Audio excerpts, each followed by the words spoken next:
नमस्कार मंडळी, माझं चॅनल टेस्टी ड्रीमवर तुमचं मनापासून स्वागत आहे। आज मी घेऊन आले एक खूपच हेल्दी, खमंग आणि सोपी रेसिपी, दोडक्याचा ठेचा। बऱ्याच वेळा दोडका म्हटलं की सगळ्यांच्या चेहऱ्यावरचा उत्साह कमी होतो, पण हा ठेचा चाखलात ना तर तुमचं मत नक्की बदलेल। दोडका इतका चविष्टही होऊ शकतो हे आज आपण बघणार आहोत। तर चला लागूया कामाला आणि तयार करूया हा झटपट टेस्टी दोडक्याचा ठेचा।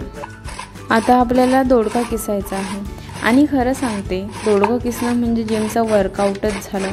हाताला पण एक्सरसाइज मिळते आणि मनालाही समाधान, कारण शेवटी चवीसाठी एवढे कष्ट चालतील ना। हे बघा, किसलेला दोडका पण भारी वाटतोय ना। आता वाटण्याची तयारी करूया। मी मिरची आणि लसूण घेतला आहे, हे मिक्सी जारमध्ये व्यवस्थित बारीक करून घ्यायचं। आता वाटण्याच्या फोडणीसाठी पॅनमध्ये तेल टाकले आणि त्यात जिरं टाकूयात।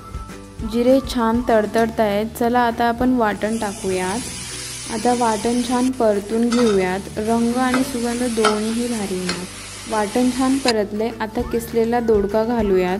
हाच तो क्षण आहे जेव्हा ठेचा आपण स्टार बनवणार आहोत। आता किसलेला दोडका वाटणामध्ये छान मिक्स करून घेऊयात, सगळे एकदम मस्त परतलं गेलं पाहिजे। आता चवीप्रमाणे मीठ टाकून घ्यायचंय।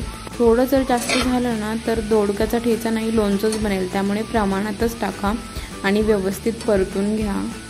आता बघा, ठेचा पण बोलतोय बस, आता मी तयार झालोय। तर आपण आता प्लेटिंगची तयारी करून घेऊयात। आता प्लेट पण एकदम सजतीये, कांदा मिरची पोजमध्ये उभे आहेत आणि आपला ठेचा म्हणतोय मी रेडी आहे रे, मला पण स्पॉटलाईट द्या। बघा ना, दिसतोय ना एकदम झकास आणि टेम्पटिंग। असा ठेचा बनवलात ना तर भाकरी आपोआप तव्यावर येते। मग काय थांबता, बनवा पटकन आणि माझ्या टेस्टी ड्रीम चॅनलला सबस्क्राईब करा हां, नाहीतर ठेचा पण मिस कराल।